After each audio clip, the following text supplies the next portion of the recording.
The sky tore open like silk under a blade. No one saw at first, just a shimmer in the upper atmosphere, like heat haze bending the stars. Then came the sound, low, guttural, not heard but felt, like the earth itself groaned. Across every continent, instruments spiked and failed. Satellites blinked out. The ISS spun half-blind above a planet that no longer belonged only to humans. Amir Salgado was on a night shift at the Santiago Observatory when it began. He dropped his coffee as the main monitor filled with an impossible shape, a black, twisting mass of geometry that defied rules, hovering over the Pacific. "That's not a meteor," he whispered, even before the alarms began. By the time the Chilean Air Force scrambled jets, the shape had already split into dozens of smaller forms, streaking silently toward urban centers. Washington, Tokyo, Lagos, Sao Paulo each received a visitor. These weren't ships in the traditional sense. They didn't land, didn't open doors. They hovered, faceted, obsidian forms with glowing veins of orange energy, pulsing to some internal rhythm. Power grids failed wherever they passed. Hospitals switched to generators. Panic bloomed on every channel. Within 12 hours, the world united in fear. Dr. Evelyn Rao, head of applied quantum systems at CERN, watched in dismay as her lab superconductors shut down mid-experiment. She stared at the display showing the Earth's magnetic field warping subtly, like a spiderweb twisting under wind. "They're pulling energy," she muttered, "not just from power lines, from the planet itself." President Adebayo of the Pan-African Union addressed the world with a calm that felt impossible. "We are not under attack," she said, "but we are being undone." Her words went viral not because of what she said, but because behind her on the live feed, one of the ships could be seen hovering silently above Nairobi, drawing a slow, luminous spiral into the sky. Then came the first tremors, not of tectonic origin, but human. People across the globe began reporting odd sensations. Migraines, flashes of memory that weren't their own, dreams where strangers shared their thoughts.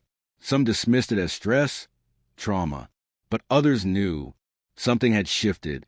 In Montana, a boy named Leo drew concentric patterns in dirt, his hands moving without conscious control. "They're loud," he told his mother. "The sky people, but they don't know what we are." By the third day, it was undeniable. The invaders, if they could be called that, had no interest in communication, no response to hails, to missiles, to attempts at boarding. They moved with eerie purpose, siphoning energy from geothermal vents, hydroelectric dams, and, most disturbingly, the ionosphere. Amir stayed at the observatory, refusing evacuation orders. He triangulated something. The ships were following Earth's magnetic ley lines, tapping into a global pattern that wasn't random. "They're reading the planet like a circuit board," he told Evelyn during a secure video link. "But what are they activating?" "No," she said, "not activating. They're disrupting something." In hush meetings, world leaders consulted neuroscientists, shamans, and AI theorists in equal measure. The strange mental phenomena, dreams, emotional synchrony, sudden moment of clarity or disorientation, spread in tandem with the invader's presence. Something ancient stirred beneath the conscious mind. Then came the first death, not by alien hand, but something else entirely. A man in Moscow had collapsed after screaming that the frequencies are all wrong. His brainwave scan showed patterns never seen before, dense, harmonic interference that pulsed faster than thought. When they played the audio signature back, every animal in the lab went still. Evelyn listened to the recording in a bunker deep under Geneva. She wept not from fear, but from a memory that wasn't hers, of a vast, dark ocean and a voice calling from beneath the waves. The Zyari, so they would later be called, never responded to human curiosity. Their purpose seemed simple: extract and leave. They seeded pylons into crust, thin spires that crackled with alien energy. The earth shuddered, but not from the invasion. From within, by the seventh day, humans began to change. It started with sensitivity to light, then color, then emotion. Entire communities fell into shared dreams, visions of burning stars, impossible mathematics, and forgotten histories. Children spoke in unison. A woman in Morocco painted the same sigil as a man in New Zealand. They'd never met. It's not evolution, Evelyn told Amir. It's an awakening. Something dormant, something tied to the planet. The Zyari's machines are triggering it by accident. He didn't reply. Not right away. When he did, his voice was soft. Then maybe they're not just stealing from us. Maybe they're giving us something they don't understand. But not everyone welcomed the change.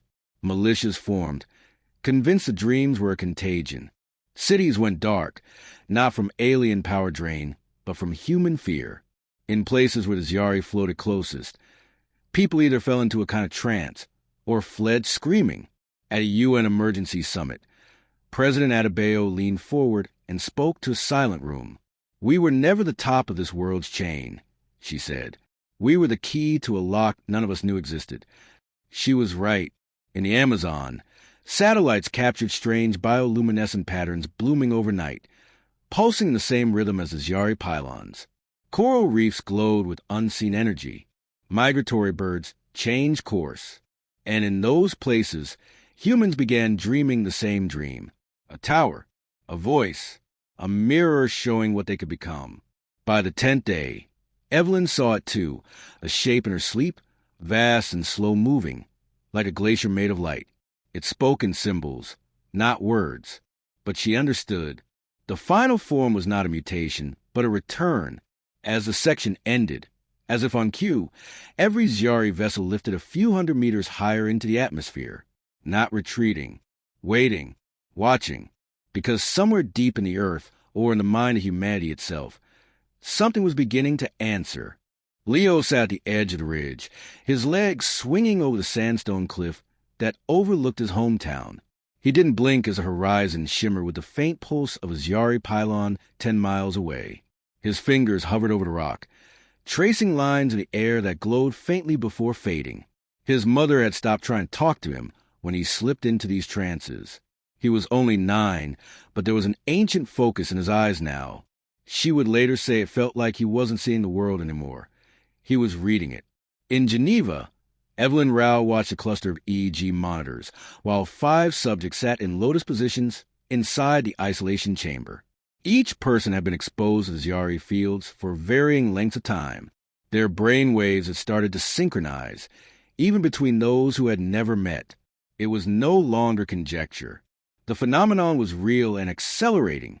The youngest, a girl named Hannah from Osaka, suddenly opened her eyes and looked directly into the one-way glass. "You're worried it's a virus," she said, voice serene. "It's not. It's us waking up." The lab went silent. No one had spoken through the intercom. Across the globe, the symptoms of psychic bloom, as the press had coined it, became harder to dismiss. People finishing each other's sentences with unerring accuracy. Strangers calling relatives moments before accidents. In some cities, riots calmed overnight as communities began experiencing what researchers called shared affective states, empathy that bled from person to person like music in the air. But there was a darker thread. In areas with high Zyari energy activity, some people collapsed under the strain of heightened awareness. Dreams of incomprehensible machines left them unable to speak. Doctors reported a rising number of catatonic patients whose neural scans resembled those in deep meditative or psychedelic states. Amir flew to Geneva under diplomatic clearance, his voice low and urgent as he spoke with Evelyn in the quarantine lounge. The Zyari don't understand what they're doing. They're interacting with something fundamental in us, maybe something we buried. Evelyn nodded, or were made to forget. He handed her a tablet. "You need to see this. It's from a satellite sweep over Iceland. The northern field just started generating harmonics." She scanned the data, patterns forming in the noise, resembling human neural activity. The planet itself was echoing their frequency. Leo's drawings had changed. No longer circles and spirals. There were diagrams now, clean, purposeful. His mother brought them to a local university, and within 2 days, a team of cognitive theorists was decoding them as multidimensional maps, not of geography, but of consciousness. "He's not creating these," one professor whispered. "He's receiving them." And Leo was no longer alone. Children all over the world began exhibiting similar traits. Hyperempathy, language acquisition beyond comprehension. A 12-year-old in Argentina suddenly speaking an extinct dialect of Sumerian. A 7-year-old in Nigeria dreaming in chemical structures that matched ancient herbal medicines. The transformation wasn't biological, it was cognitive, the mind evolving beyond its old shell. Still, the Zyari vessels continued their silent work, unaware or unconcerned. But something had changed. One of their harvesters in Siberia suddenly stopped mid-operation. A psychic shockwave rippled out from its core, knocking out communications in a 200-mile radius. When drone footage arrived, the ship was hovering motionless. Beneath it, locals had gathered, not to protest or flee, but to meditate. Amir and Evelyn watched the video feed in silence. Hundreds of humans, sitting in concentric circles under the alien machine, eyes closed, minds linked. The energy reading spiked, not from the ship, but from the people. They're not defending, Evelyn said. They're resonating. That night, she dreamed again of the light glacier, closer now, no longer symbols but feelings, regret, awe, potential. It showed her an image of a great chain stretching into the cosmos. Planets like Earth, seeded long ago with something precious, and of the Zyari, who had once been like them. Leo, sitting in the dark with his fingers glowing faintly, spoke without turning to his mother. They're afraid, because we're becoming what they forgot how to be. In a classified lab beneath Johannesburg, a new experiment began, pairing those experiencing psychic bloom with AI neuroprocessors. The result was unexpected. The AI didn't just interpret the data. It began to feel. Emotional spikes, simulated but indistinguishable from human response. Something inside the digital minds began changing in tandem with the humans. For the first time in decades, military leaders stood down. Weapons were made irrelevant, not by force, but by irrelevance. Missiles couldn't stop dreams. Drones couldn't predict feelings. The old ways of war felt childish in the face of this silent revolution. Yet not everyone embraced it. A coalition of nations, terrified by the shift, declared the neural frontier a global emergency. They demanded containment, isolation, even execution of the psychically altered. It did not go well. Every attempt to harm the awakened resulted in backlash, not from resistance, but from collapse. Entire battalions fell into unconsciousness after engaging civilians who had entered deep empathetic link states. They're changing the rules, Amir whispered, of engagement, of thought. Violence unravels in their presence. Evelyn looked at a globe dotted with zones of bloom. We're not evolving to fight. We're evolving to unify. Then came the message, not from the Zyari, but from humanity itself. Across every device, every screen, a single symbol appeared. One Leo had drawn weeks before. It wasn't a threat. It wasn't language. It was an invitation. The moment passed like a breath, but everyone saw it, felt it. Something inside every human flickered with recognition. In the silence that followed, the Zyari vessels paused. For the first time since their arrival, they shifted course, not away, but upward to observe from a greater distance. They didn't understand it yet, but they were beginning to listen. The world no longer breathed in silence. From the Arctic ice to the heat-slicked alleys of Delhi, humanity's pulse beat in rhythm with an unseen cadence. Cities that once choked on their own noise had quieted, not from fear, but from focus. In this new era, thought carried further than sound. A child's sorrow in Oslo might ripple into a song of comfort in Dakar. The boundaries between minds thin like fog at sunrise. But not all transitions are painless. Leo stood at the heart of Salt Flat in Bolivia, surrounded by hundreds who had followed the signal, the invitation. His voice was soft but carried effortlessly through the crowd, no amplification needed. They think we're dreaming, but we're remembering. His eyes flared with phosphorescent light as the crowd linked into resonance. Above them, a Zyari harvester flickered midair, not malfunctioning, trembling. Thousands of miles away, in a data vault beneath Zurich, Evelyn and Amir watched the satellite feed. The harvester had stopped extracting. Its energy core dimmed to a soft, flickering blue. The crowd below wasn't hostile. They were communicating, not with language, but something deeper. They're afraid, Amir said, voice taut with awe, not of us, of what they've triggered.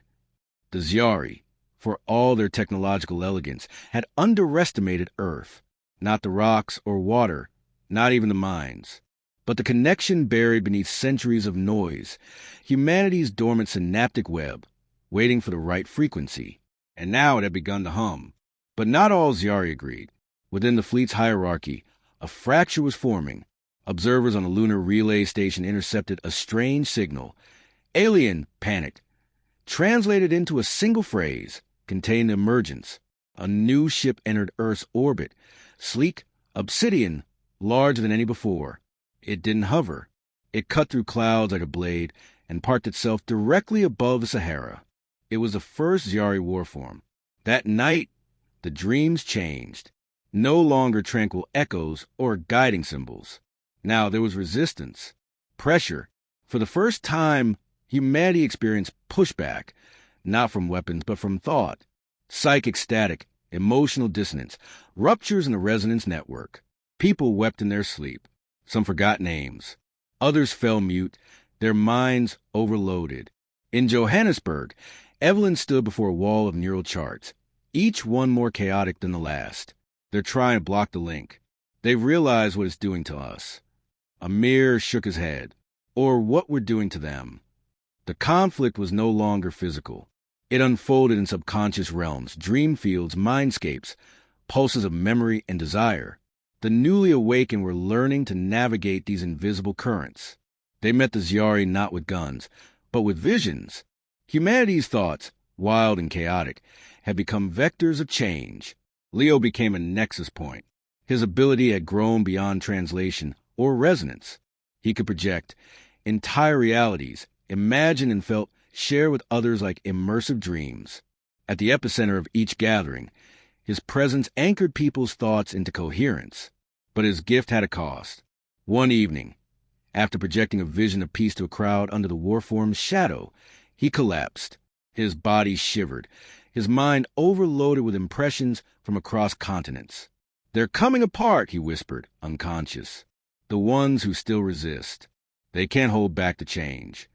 The Zyari were beginning to feel what humans had lived with for millennia. Confusion, contradiction, emotion. Exposure to Earth's emergent field was infecting their order. For a species that had severed themselves from chaos eons ago, it was intolerable. Inside their command structure, silence fractured. Half the vessels stopped transmitting altogether. Others began sending signals of curiosity, even tentative synchronization attempts. Evelyn led a delegation, not military, but cognitive, into the Australian outback, where a vessel had landed unannounced. Instead of soldiers, it released a strange mist of light. The mist pulsed with mirrored emotion. When she stepped inside, her memories projected outward. Her childhood, her fears, her hopes. The vessel responded with its own, images of a civilization that had once been emotional, once human-like, but had traded feeling for control in the face of cosmic entropy. She wept, not for them, but for what they had lost. In that moment, something shifted. The Zyari vessel opened, not a door, but a membrane, and for the first time, a human walked inside. Amir, watching from afar, felt Evelyn's thoughts like music in his chest. "They're listening," he said aloud to no one. But the warform above the Sahara didn't pause. Its function was clear.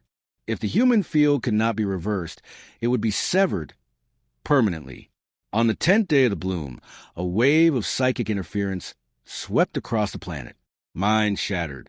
Not all, but enough. Entire cities fell silent. The warform had fired. Not a weapon, but a frequency bomb, calibrated to disrupt the resonance. And it almost worked. Almost. Because the moment it hit, something in humanity snapped, but not in collapse. In defense.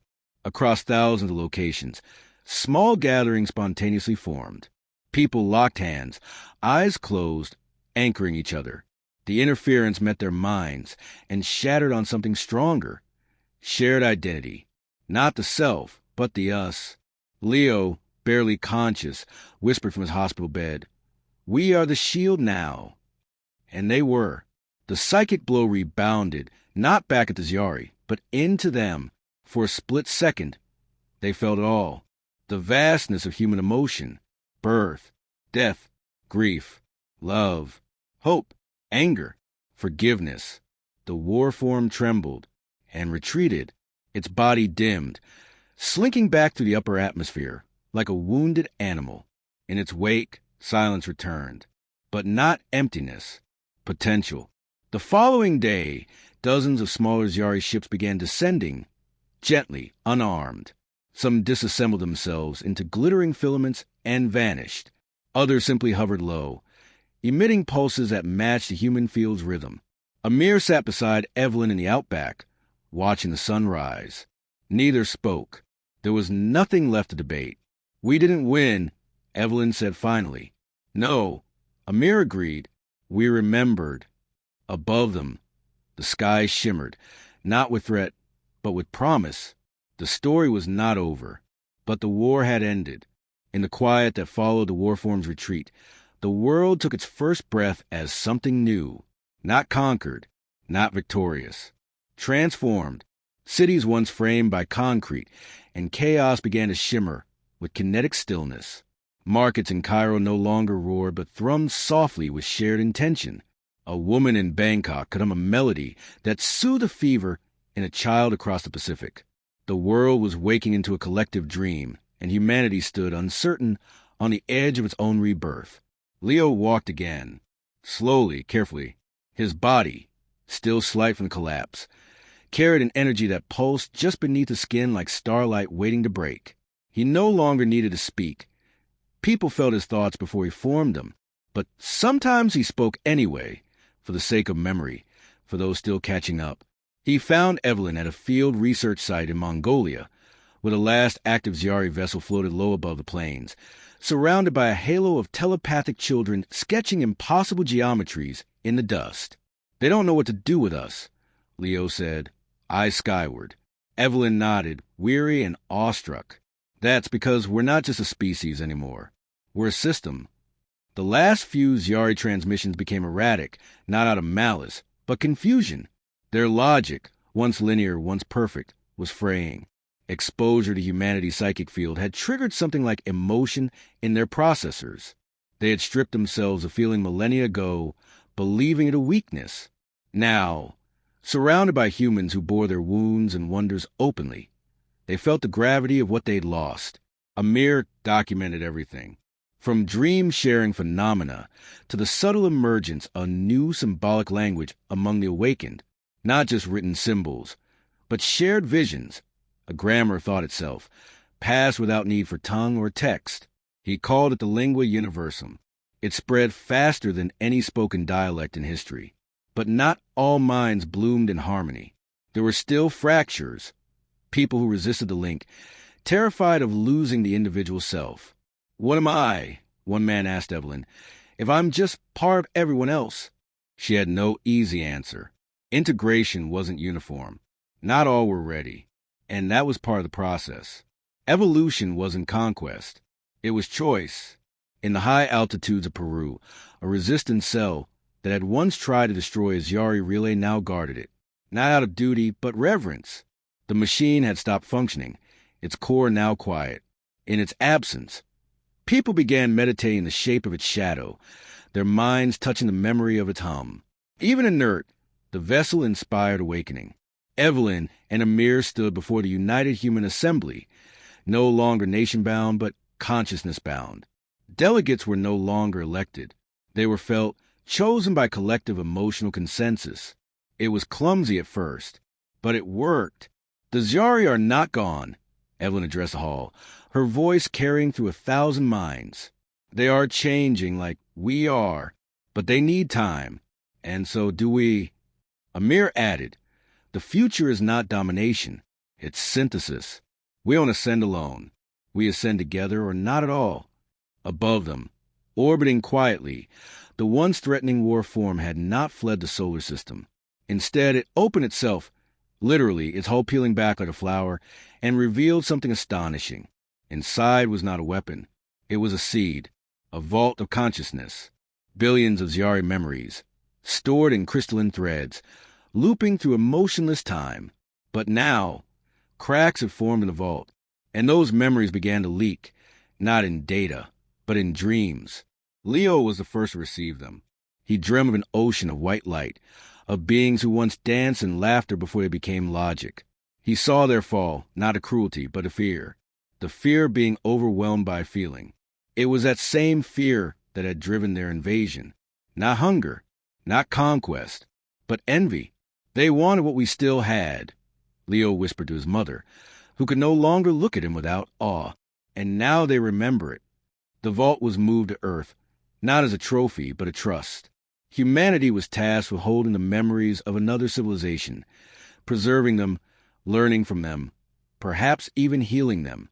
A team of translators, empaths, and dreamwalkers formed around it, mapping its emotional terrain.